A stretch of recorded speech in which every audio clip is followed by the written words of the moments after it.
Hello बच्चों, तो कैसे हैं आप सब लोग। उम्मीद होगी स्वस्थ होंगे, मस्त होंगे। तो कैसी चल रही है आपकी 2026 की तैयारी।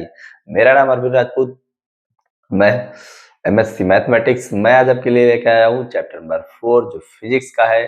दिख रहा होगा चैप्टर नंबर 5 मैंने पढ़ा दिया है बेटा। ठीक है, वन शॉर्ट भी इसका लेक्चर बनाया था, ये थोड़ा सा लॉन्ग है तो इसके लिए अब इसको हम पढ़ा रहे हैं। ठीक है, क्या दिया है? गतिमान आवेश तथा चुंबकत्व बोलते हैं, गतिमान आवेश तथा चुंबकत्व। लिखा है आरसीसी, जिसका मीन्स क्या है बेटा? Rajput coaching classes. जो लोग बेटा मेरे चैनल पर नए हैं, चैनल से जुड़ना चाहते हैं तो मेरे चैनल को सब्सक्राइब कीजिए, साथ में बेटा बेल आइकन को जरूर प्रेस कीजिए, क्योंकि इसमें आप ही का फायदा है कि जब हम वीडियो को अपलोड करेंगे तो रैपिड फायर की तरह आपको नोटिफिकेशन मिलेगी। अगर आप पुराने स्टूडेंट हैं तो वीडियो को शेयर करिए अपने फ्रेंड सर्कल में। टाइम ना वेस्ट करते बेटा स्टार्ट करते हैं आज की क्लास। थोड़ी सी अगर वॉइस नहीं क्लियर आ रही होगी तभी देख लेना बेटा वीडियो को, क्योंकि तबीयत नहीं ठीक है, इस वजह से आप वीडियो की वॉइस ज्यादा क्लियर नहीं आ पाएगी। ओके, तो टाइम ना वेस्ट करते बेटा स्टार्ट करते हैं आज की क्लास। ये बेटा देखिए, गतिमान आवेश था चुंबक। तो पहले देखते हैं चुंबकीय क्षेत्र क्या होता है। क्या बेटा होता है ये चुंबकीय क्षेत्र? तो लिखा हुआ है, ये पहले देखिए हमारा ये क्या होता है, एक नॉर्थ होता है एक साउथ होता है। हमारी क्या होती है? कुंजी लगी होती है। देखिए ये नॉर्थ होता है, ये साउथ। ये हमारी क्या रखी हुई है? एक सुई रखी हुई है। क्या रखी हुई है? सुई रखी हुई है। ठीक है, नॉर्थ और साउथ के इधर ये क्या रखी हुई है? सुई रखी हुई है। ये नॉर्थ से चलती हैं, ये क्या होती है? नॉर्थ से चल के साउथ पे समाप्त हो जाती हैं। रेखाएं जो निकल रही हैं ये नॉर्थ से चल के साउथ पे समाप्त हो जाती हैं।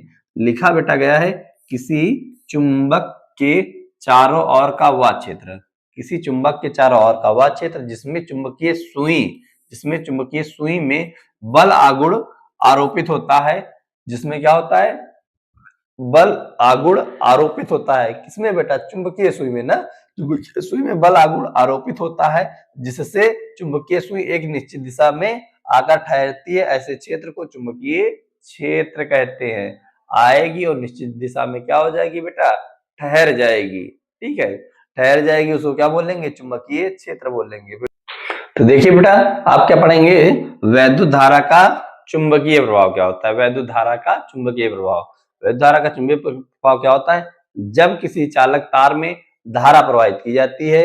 लिखा है जब किसी चालक तार में विद्युत धारा प्रवाहित की जाती है तो उस चालक के चारों ओर एक वैद्युत क्षेत्र क्या होता है? उत्पन्न हो जाता है। क्या होता है? एक वैद्युत क्षेत्र उत्पन्न हो जाता है। इस घटना को वैद्युत धारा का चुंबकीय प्रभाव कहते हैं। मतलब ये हमारा कोई चालक तार है, ठीक है, इसमें हम क्या प्रवाहित कर रहे हैं? धारा प्रवाहित कर रहे हैं।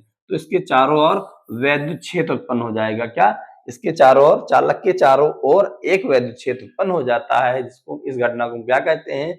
वैद्युत धारा का चुंबकीय प्रभाव कहते हैं। बेटा समझ में आ गई होगी बात। तो चलिए आगे देखते हैं। ओके, अगला टॉपिक देखते हैं, ऑस्टर्ड का प्रयोग पढ़ते हैं।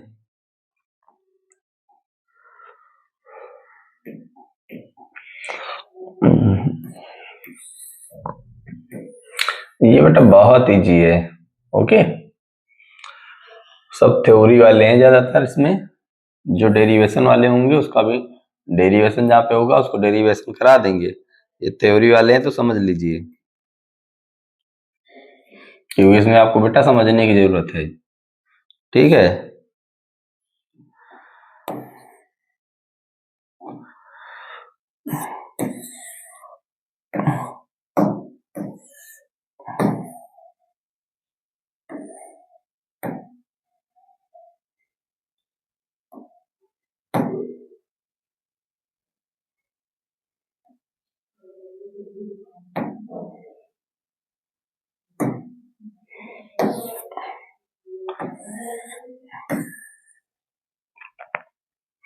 देखिए ओस्टर्ड का प्रयोग देखिए क्या था? वैद्युत धारा के प्रवाह में। देखिए इसमें एक कुंजी लगी होती है, इसको क्या बोलते हैं? ये धारा है, ये हमारी कोई बैटरी है, ये सुई बनी हुई है। ठीक है, और देखिए वैद्युत धारा के प्रवाह से चुंबकीय क्षेत्र की उत्पत्ति को स्पष्ट करने के लिए एक बैटरी और कुंजी के लिखा है और चालक तार ए बी। चालक तार इसमें क्या दिख रहा है? ए बी को संबंधित किया गया है। ठीक है बेटा, और उसके समीप एक चुंबकीय सुई रख दी गई है, जिससे जिसमें क्या निर्बल प्रेक्षण प्राप्त हुए हैं, ठीक है। ये देख लीजिए बेटा, हमने बताया ना बेटा, तबीयत नहीं सही है, ओके, फिर भी आपको पढ़ा रहे हैं तो आप पढ़ लीजिए, ठीक है। देखिए पहला पॉइंट क्या दिया है, जब तक चालक तार में धारा प्रवाहित नहीं होती है, जब तक चालक तार में धारा प्रवाहित नहीं होती है तब तक चुंबकीय सुई में कोई विपेच विक्षेप उत्पन्न नहीं होता है, ठीक है। मतलब जब तक इसमें हम जो चालक तार है उसमें धारा नहीं प्रवाहित होगी तो जो चुंबकीय सुई होगी उसमें कोई विक्षेप नहीं होता है, ठीक है बेटा, कोई विक्षेप नहीं होता है। दूसरा पॉइंट, जैसे ही चालक तार ए बी जो हमको दिख रहा है, ये चालक तार ए बी, ठीक है, में धारा प्रवाहित होती है, वैसे ही चुंबकीय सुई में विक्षेप उत्पन्न हो जाता है। पहला पॉइंट क्या है बेटा, जब इसमें चालक तार ए बी में धारा प्रवाहित नहीं होती तो कोई विक्षेप नहीं होता है। जैसे ही बेटा क्या होता है, इसमें धारा प्रवाहित होती है तो एक विक्षेप उत्पन्न हो जाता है। क्या होता है, विक्षेप उत्पन्न हो जाता है। तीसरा पॉइंट है, जब धारा की प्रबलता को बढ़ा दिया जाता है, यानी धारा की प्रबलता, उसके बल को ज्यादा बढ़ा दिया, ज्यादा तेज से प्रवाहित की जाती है, प्रबलता को बढ़ा दिया जाता है तो चुंबकीय सुई के विक्षेप में वृद्धि हो जाती है, इसके विक्षेप में वृद्धि होती है, यानी जल्दी जल्दी घूमने लगेगी, ठीक है, वृद्धि हो जाएगी। बैटरी की ध्रुवता बदलने पर विक्षेप विपरीत दिशा में होने लगता है, यानी इसकी ध्रुवता को अगर बदल देंगे तो मान लीजिए इधर घूम रही तो उल्टा घूमने लगेगी, ओके। अतः चुंबकीय क्षेत्र की तीव्रता एक सदिश राशि है। ये बेटा ऑस्टर्न ने उपयोग दिए थे, ये आप हो गया, ठीक है। आगे हम पढ़ेंगे बेटा बायो सेवर्ट का नियम। बायो सेवर्ट का नियम आप 10th क्लास से पढ़ते आए हैं। बायो सेवर्ट का जो लॉ है, यानी बायो सेवर्ट का नियम किसमें आप 10th क्लास से पढ़ते हुए आए हैं।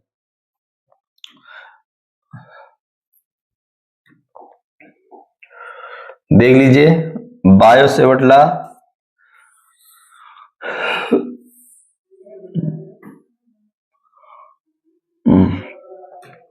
इसमें समझा देते हैं बायो सेवर्ट लॉ क्या होता है। हम एक पहले चालक तार लेते हैं, ठीक है, ये देखिए, ओके। इसमें इसकी जो लंबाई ले लेते हैं हम, इसकी लंबाई क्या मान लेते हैं, डेल्टा एल मान लेते हैं, okay, del L sorry D L ले लेते हैं, ओके। यहाँ से डी एल से आर दूरी पर एक बिंदु पी ले लेते हैं, ठीक है। इससे हम क्या कहेंगे, इससे आर दूरी पर क्या करते हैं, एक बिंदु पी ले लेते हैं। क्या ले लेंगे बेटा, एक बिंदु आपको पी दिख रहा होगा, यहीं पर हमारा डी वेक्टर डी और बी है, क्या है, वेक्टर डी और बी है। इसका डायग्राम बनाना है, देख लीजिए, ओके। और इसमें जो ये एंगल बनना है वो क्या है, हमारा थीटा है, ये हमारा आई है, ठीक है। इधर बिंदु पी है, इधर डैश डैश करके पी डैश, आप ऐसे भी बना सकते हैं, पी डैश, ये डी एल है, ओके। इसमें धारा आई प्रवाहित होती है, यानी बस इसमें कहने का मतलब जो होता है डी बी है, क्या होता है, डी बी, ओके। जो इसमें धारा यानी डीबी क्या होता है, जो आई है धारा के अनुक्रमानुपाती बोले या समानुपाती होता है, ओके। चुंबकीय क्षेत्र हमारा डीबी है, ये धारा आई के समानुपाती होता है चुंबकीय, और यही डीबी जो होगा ये किसके, साइन थीटा के समानुपाती होता है, किसके, साइन थीटा के। और डीबी समानुपाती होता है किसके, ये डीएल के, अल्पांश लंबाई डीएल के, और डीबी, ठीक है, डीबी अनुक्रमानुपाती होता है इसके, जो इसकी बीच की दूरी है, इसकी बीच की दूरी क्या दी है, आर के, ठीक है, आर के वर्ग के व्युत्क्रमानुपाती होता है, आर के जो वर्ग है इसके व्युत्क्रमानुपाती होता है। इन्हीं से हम बेटा इक्वेशन बनाएंगे, चार, 1 2 3 4, फिर चारों का यूज करके हम निकालते हैं, हमारा फार्मूला निकल के आता है। बस बेटा इतना याद करना, बस में लिखा है अल्पांश डीएल के कारण, जो अल्पांश हमारा डीएल के कारण उत्पन्न चुंबकीय क्षेत्र की तीव्रता डीबी निम्नलिखित तथ्यों पर निर्भर करती है, यानी जो इसमें डीबी है निम्नलिखित चीजों पे निर्भर करता है।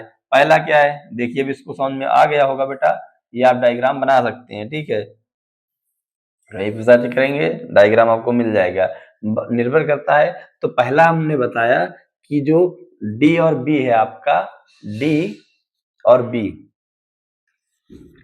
क्या, डीबी समानुपाती होता है धारा आई के। तो जिसमें धारा आई बह रही है चालक तार में, इसके समानुपाती होता है।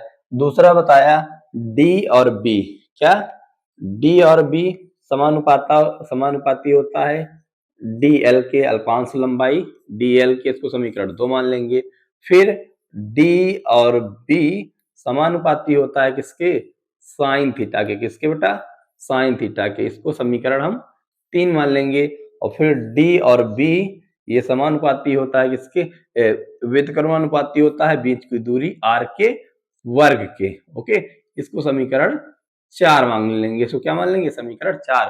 फिर लिखेंगे समीकरण 1, 2 व समीकरण 1, 2, 3 व 4 से, समीकरण 1, 2, 3 व 4 से। यह संबंध बायो-सेवर्ट के नियम से, ठीक है। चारों समीकरण को संयुक्त करने पर, यानी चारों समीकरण को जोड़ने पर हम लिख सकते हैं समीकरण 1, 2, 3 व 4 से। तो यहाँ से आप चारों समीकरण को जोड़ने पर क्या लिख सकते हो, जो ये आपका डी भी आ जाएगा समानुपाती, क्या बेटा, आई, और ये D L sine theta upon में आर स्क्वायर हो जाता है। फिर हमको बेटा पता है कोई समानुपाती का साइन हटता है तो कोई नेतांक आता है ना, तो यहाँ पे समानुपाती का साइन हटेगा तो म्यू अपॉन 4 पाई आ जाएगा। क्या आ जाए, जब इक्वल का साइन आएगा तो डी बी बराबर हो जाएगा म्यू अपॉन, म्यू नॉट बोलते हैं इसको, म्यू नॉट, क्या बोलते हैं, म्यू नॉट 4 पाई, म्यू नॉट 4 पाई आई, ठीक है, D L sine theta upon में बेटा आर स्क्वायर आ जाता है। ये आपका फार्मूला निकल के आ जाएगा, ठीक है। ये बायो-सेवर्ट का नियम का यानी ये फार्मूला निकल के आ जाता है। जहां म्यू नॉट एक नेतांक है, देखिए जहां पर म्यू नॉट हमारा क्या हमने बताया, ये नेतांक होता है, म्यू नॉट अपॉन में 4 पाई ये नेतांक होता है। इसकी वैल्यू होती है 10 की घात -7 होती है। इसका मात्रक निकालोगे तो न्यूटन अपॉन में एम्पियर स्क्वायर होता है, न्यूटन अपॉन में एम्पियर स्क्वायर होता है, इसका मात्रक होता है। सब इसमें दिया होगा, देखिए कहां से ये बता दिया कि नेतांक होता है इसका मान ये। और म्यू नॉट क्या है, वायु अथवा निर्वात की चुंबकशीलता है। म्यू नॉट क्या है, वायु अथवा निर्वात की चुंबकशीलता है, ओके। म्यू नॉट और एप्सिलॉन नॉट में एक संबंध निकालने को होता है, अभी बताएंगे इसके बाद। इतनी बेटा बात समझ में आ गई होगी, ठीक है। या अब इसमें हमको जैसे इसको क्या करना पड़ेगा बेटा, जब क्वेश्चन दिया होगा तो उसमें हमको न्यूमेरिकल करना पड़ेगा। तो म्यू नॉट 4 पाई के स्थान पे ये भी रख सकते हैं, क्या, 10 की पावर -7। तुम्हारा डी और बी बराबर हो जाएगा 10 की पावर -7 आई, क्या, आई डी एल, और ये साइन थीटा अपॉन में बेटा आर स्क्वायर। ये हो जाएगा ना बेटा, ये हो जाएगा, पूरा निकल के आ जाएगा। फिर सदिश स्वरूप के लिए निकाले डी बी म्यू अपॉन 4 पाई, नीचे यहाँ पर हम वेक्टर फॉर्म में ले लेंगे। देखिए यहां से वेक्टर ले लेंगे, क्या ले लेंगे बेटा, वेक्टर फॉर्म में ले लेंगे, ठीक है। तो यहां से ये आर आर कॉमन ले लेंगे बाहर, नीचे हमारा ये क्या हो जाएगा, आर क्यूब हो जाएगा। डीएल ये हमको बताता है चुंबक क्षेत्र की तीव्रता के मात्रक, इसका मात्रक निकालेंगे, वेबर या मीटर स्क्वायर होता है, क्या, वेबर या मीटर स्क्वायर होता है, क्योंकि आर दूरी है ना। या इसका मान होता है टेस्ला, टेस्ला या 10 की पावर 4 गॉस बोलते हैं। देखिए न्यूटन अपॉन एम्पियर, वेबर या मीटर स्क्वायर ये होता है। म्यू नॉट हमारा क्या है बेटा, म्यू नॉट का मात्रा क्या होता है, न्यूटन अपॉन एम्पियर स्क्वायर, हमने भी यहाँ पे बताया था। म्यू नॉट की क्या है, इसका मान क्या होता है, न्यूटन अपॉन एम्पियर स्क्वायर होता है। जब इसकी विमा निकालोगे, विमा निकालोगे, ठीक है, हमको पता है न्यूटन के लिए क्या लिखते हैं, ml t की पावर 2 लिखते हैं। देखिए अगर इसकी विमा यहाँ से निकालनी हो म्यू नॉट की, ठीक है, तो विमा कैसे निकालते हैं, ये दिया है, ओके बेटा। न्यूटन के लिए क्या लिखते हैं, एम एल टी की पावर -2 अपॉन में ए स्क्वायर है तो ए स्क्वायर ही रहेगा, ओके। इसको ऊपर ले जाओगे तो जो इसकी विमा निकल के आएगी, ये भी इसको यूज करना है, ऊपर जाएगी इसकी पावर -2 हो जाएगी, इसका विमीय जो सूत्र निकल के आएगा म्यू नॉट का, यानी एम एल टी की पावर -2 और ए की पावर -2 आता है, ये इसका विमीय सूत्र हो जाएगा। ये पूरा हो गया, ओके। म्यू नॉट और एप्सिलॉन नॉट में हम संबंध देखेंगे, ठीक है। म्यू नॉट और एप्सिलॉन नॉट में संबंध क्या होता है, तो चलिए इसका स्क्रीनशॉट लेना चाहते हैं तो बेटा ले लीजिए, तबीयत ऐसे भी नहीं ठीक है तो ज्यादा आपको अच्छा समझा नहीं सकते हैं। ओके, देखिए, लेकिन कोशिश करेंगे जितना आपको समझा सके बेटा। देखिए, ये आपको रिलेशन दिखा देते हैं किसमें, म्यू नॉट निर्वात निर्वात अथवा वायु की चुंबकशीलता म्यू नॉट तथा विद्युतशीलता एप्सिलॉन नॉट में संबंध। ठीक है, एप्सिलॉन नॉट में संबंध क्या होता है, देखिए इसको बताते हैं, बहुत अच्छे से प्यार समझिएगा। अभी हमने बेटा बताया था म्यू नॉट अपॉन में 4 पाई, ठीक है, इसको हम क्या लिख सकते थे, 10⁻⁻⁻⁷। इसकी यूनिट क्या होती है, न्यूटन अपॉन एम्पियर स्क्वायर होती है। ठीक है, अगर हम म्यू नॉट की वैल्यू निकालें यहाँ से, म्यू नॉट की वैल्यू तो आ जाएगी 4 pi into 10⁻⁻⁷ Newton upon ampere square, equation first मान लेंगे। ओके, फिर हमको पता है कूलाम के नियम ने पढ़ाया था 1/4 पाई एप्सिलॉन नॉट, इसका मान कितना होता था, 9 गुणे 10⁻⁹ था। हमको एप्सिलॉन नॉट का मान चाहिए, इसको इधर ले जाएंगे, इसके नीचे आ जाएगा। ठीक है, यानी 1 अपॉन, और इसकी यूनिट क्या होती है, कूलाम स्क्वायर बटे में न्यूटन मीटर स्क्वायर होते हैं। हाँ, दूरी होता है कूलाम स्क्वायर बटे में न्यूटन मीटर स्क्वायर होता है ये।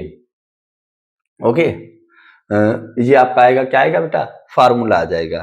ठीक है, अब यहाँ से हम इसको डायरेक्ट जब भेजेंगे, देखिए इसकी यूनिट ऐसे नहीं लिखेंगे, ऊपर लिखनी है। अच्छा, ये ऐसे दी हुई है, क्या होता है, सॉरी, न्यूटन, हाँ, न्यूटन मीटर स्क्वायर अपॉन में कूलाम स्क्वायर ऐसे दी हुई है। फिर जब इसको इधर ले आएंगे तो बेटा ये क्या हो जाएगा, कूलाम ऊपर चला जाएगा, न्यूटन मीटर नीचे आ जाता है, न्यूटन मीटर नीचे आ जाएगा, यानी यहाँ से ये 4 पाई हो जाएगा और ये आएगा 9 गुणे 10⁻⁹ हो जाएगा। ओके, और ये हमारा ऊपर आ जाएगा, क्या हो जाएगा बेटा, कूलाम स्क्वायर बटे में न्यूटन मीटर स्क्वायर, और ये हमारा किसका माना है, एप्सिलॉन नॉट का। इसको मान लेंगे बेटा समीकरण 2। समीकरण 1 व 2 हो गए। फिर समीकरण 1 व 2 का हम मल्टीप्लीकेशन कराएंगे, क्या करेंगे, समीकरण 1 व 2 का गुणा करने पर। ठीक है, चलिए समीकरण 1 व 2 का गुणा कर देते हैं। ओके, समीकरण 1 व 2 का गुणा कर देते हैं। देखिए एलएचएस में आरएचएस में, तो इधर आया म्यू नॉट, ओके, फिर इंटू एप्सिलॉन नॉट लिख देना समीकरण 1 व 2 का गुणा करने पर। तो हमको दिया है 10⁻⁻⁷। Okay, 4 pi into 10⁻⁻⁷।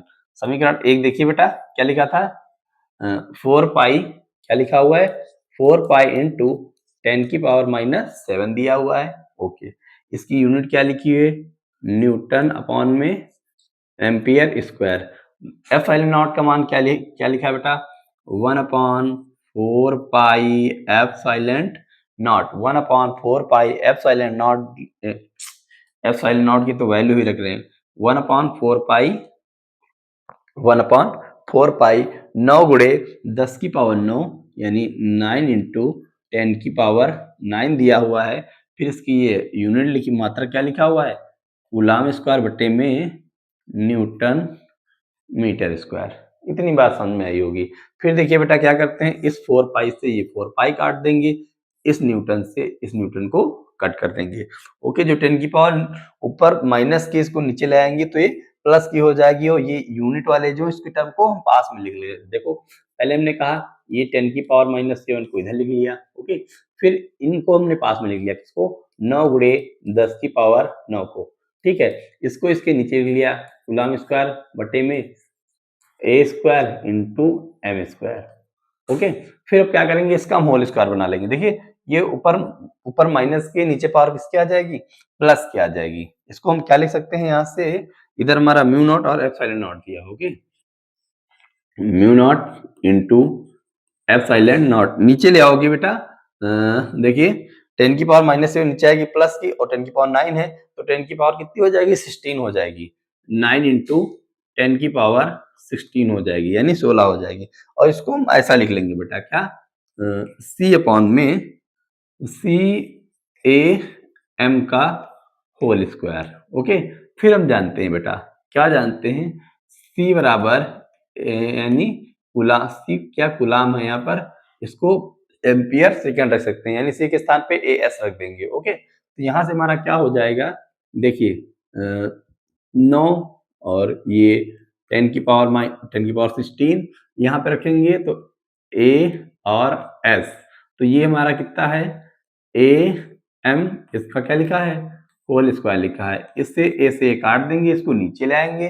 ठीक है, तो ये नीचे आ जाएगा, तो मीटर स्क्वायर मीटर प्रति सेकंड हो जाएगा। क्या हो जाएगा, मीटर प्रति सेकंड। इसको पलट देंगे ना, क्योंकि इसमें रखना है। देखिए क्या कर रहे हैं, 9 गुणे 10 की पावर 16, तो इसको नीचे ले आए, तुम्हारा ये बन गया मीटर प्रति सेकंड का स्क्वायर बना लिए। हम इसको नीचे ले आए। ओके, जो सेकंड ऊपर दिख रहा है उसको नीचे ले आए, इसको सेकंड बोलते हैं, इसको मीटर बोलते हैं। ओके, फिर देखिए इसका हम होल ब्रैकेट बना रहे हैं। क्या कर रहे हैं बेटा, यहाँ से हमने किया, इसको हम ऐसा भी तो लिख सकते हैं, 3 लिख सकते हैं, और 16 को 10 8। ओके, और ये मीटर प्रति सेकंड, इसको हम क्या बना ले, होल पावर बना ले रहे हैं।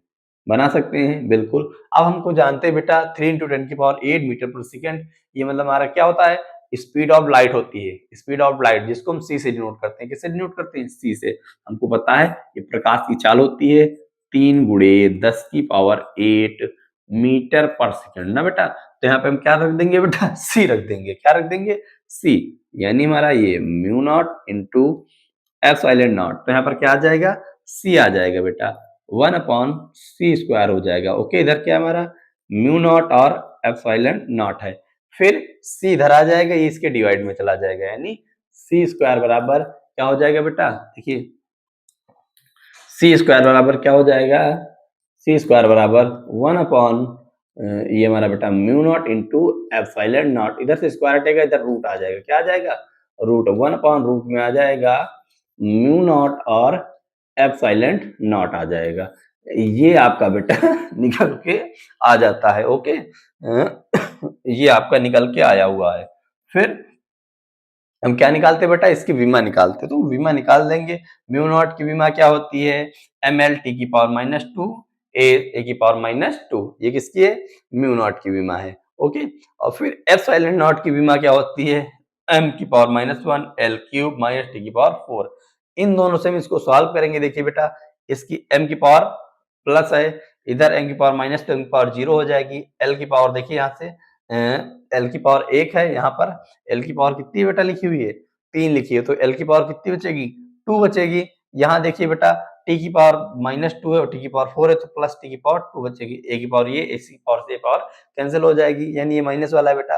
रूट फिर दिया होता है, रूट है तो रूट को क्या करेंगे बेटा, सॉल्व कर देंगे। 1/2 की पावर कट जाएगी। फिर देखिए इसकी पावर 1 बचेगी, ये नीचे माइनस की ऊपर ले जाएंगे, इसकी प्लस की हो जाएगी। बस ये सॉल्व होके आपके एल और टी की power minus A N T की पावर इनवर्स हो जाएगी। ये इसकी सी की विमा आ जाएगी।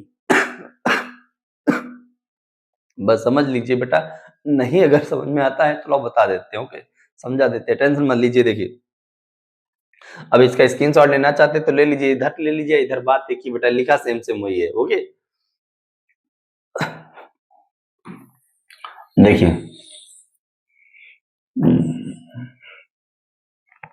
सी बराबर आपने फार्मूला क्या निकाला है बेटा, 1/रूट में म्यू नॉट और एप्सिलॉन नॉट।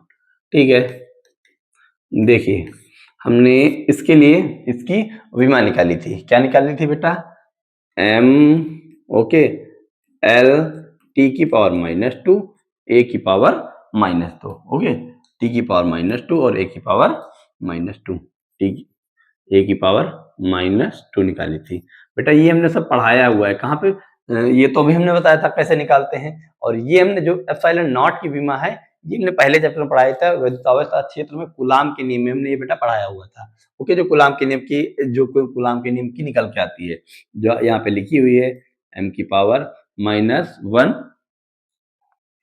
m की पावर क्या लिखा हुआ है बेटा, m की पावर -1 और l का क्यूब है और t की पावर 4 है, a की पावर प्लस की 2 लिखी है। ओके, देखिए अब इसको हम सॉल्व करेंगे।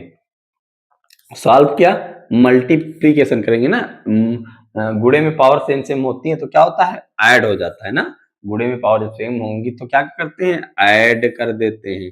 ओके बेटा, ये रूट है, ठीक है। अब इसकी पावर 1 है, इसकी पावर प्लस की, इसकी पावर माइनस, तो m की पावर 0 तो इसका मान नहीं लिखेंगे ना। यहाँ पर l है, यहाँ पर इसकी पावर -3 है, इसकी पावर प्लस की 1, तो l की पावर कितनी बचेगी बेटा, माइनस की 2 बचेगी, ठीक है। इनटू करके लिख लेते हैं, इनटू ना करें नहीं तो समझोगे नहीं, ठीक है, कहोगे ये कहाँ से लगा दिया। फिर देखो t की पावर -2 है और यहाँ पर t की पावर 4 है, तो t की पावर कितनी बचेगी, प्लस की 2 बचेगी। इतनी बेटा बात समझ में आई होगी।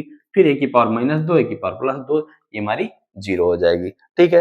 अब हमारा जो ये रूट है, क्या है बेटा, रूट है, तो ये रूट कैंसिल हो जाएगा ना, l की पावर -2 और t की पावर 2, ओके। फिर हमने रूट को 1/2 लिख लिया। क्या लिख लिया, 1/2, पूरा हम कैंसिल करके बताते हैं। अब इसकी पावर यानी बाहर निकाल ली, ठीक है। तो 1/, आपको पता है जैसे ये लिखा होता है बेटा, रूट के अंदर 4 लिखा होता है, तो आप ऐसे लिख लीजिए, रूट यानी 4 को 2 का स्क्वायर लिख लीजिए, इसको 2 लिख दीजिए, फिर इससे कैंसिल हो जाता है, तो क्या आ जाता है, 2 आएगा ना अंदर, 2 ही निकल के आता है। तो किसकी क्या बचेगी, l की पावर -1 बचेगी और t की पावर +1 बचेगी। यानी यहाँ से जब इसको सॉल्व कर डालें, कट कर देंगे तो क्या बचेगी, l की पावर -1 और t की पावर +1। फिर ये नीचे ये माइनस के ऊपर ले जाएंगे, पावर प्लस की हो जाएंगी, ओके। माइनस वाला इसको इनवर्स बोलते हैं, इनवर्स उसमें बोलते हैं साइन कॉस में, ठीक है।